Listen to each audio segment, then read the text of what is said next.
ഈ വർഷം ഭരണി നക്ഷത്രക്കാർക്ക് അനുകൂലമായ പല മാറ്റങ്ങളും ഉണ്ടാകും. നിങ്ങളുടെ കഠിനാധ്വാനത്തിന് ഈ വർഷം മികച്ച ഫലം ലഭിക്കാൻ സാധ്യതയുണ്ട്. പുതിയ കാര്യങ്ങൾ പഠിക്കാനും സ്വഭാവത്തിലെ ചില ദോഷവശങ്ങൾ മാറ്റിയെടുക്കാനും ഇത് നല്ല സമയമാണ്. എങ്കിലും ചെറിയ തടസ്സങ്ങൾ നേരിടാൻ സാധ്യത കാണുന്നു. അതിനാൽ തിടുക്കത്തിൽ തീരുമാനങ്ങൾ എടുക്കാതെ ക്ഷമയോടെയും ആത്മവിശ്വാസത്തോടെയും മുന്നോട്ടു പോകുന്നത് നല്ലതാണ്. ഉദ്യോഗസ്ഥർക്ക് ജോലിസ്ഥലത്ത് നിങ്ങളുടെ കഴിവിന് വലിയ അംഗീകാരം ലഭിക്കും. സ്ഥാനക്കയറ്റത്തിനോ ശമ്പള വർധനവിനോ സാധ്യത കാണുന്നു. എന്നാൽ ചിലപ്പോൾ ജോലിഭാരം കൂടാനും സാധ്യതയുണ്ട്. അതുകൊണ്ട് കൃത്യമായ ആസൂത്രണത്തിലൂടെ കാര്യങ്ങൾ ചെയ്യുന്നത് സമ്മർദ്ദം കുറയ്ക്കാൻ സഹായിക്കും. ബിസിനസ്സുകാർക്ക് ബിസിനസ്സിൽ പുരോഗതിയുണ്ടാകും. എന്നാൽ വലിയ സാമ്പത്തിക നിക്ഷേപങ്ങൾ നടത്തുമ്പോൾ വിദഗ്ധരുമായി കൂടിയാലോചിച്ച് മാത്രം തീരുമാനമെടുക്കുക.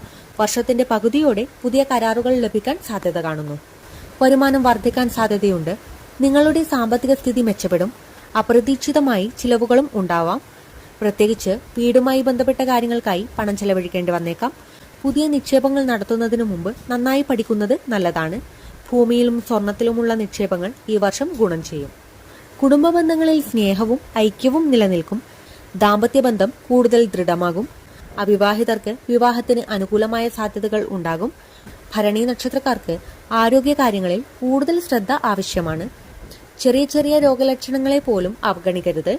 കാലിനും കൈകൾക്കും ചെറിയ പരിക്കുകൾ ഉണ്ടാവാൻ സാധ്യത കാണുന്നു. വിദ്യാർത്ഥികൾക്ക് പഠനത്തിൽ മികച്ച വിജയം നേടാൻ കഴിയും.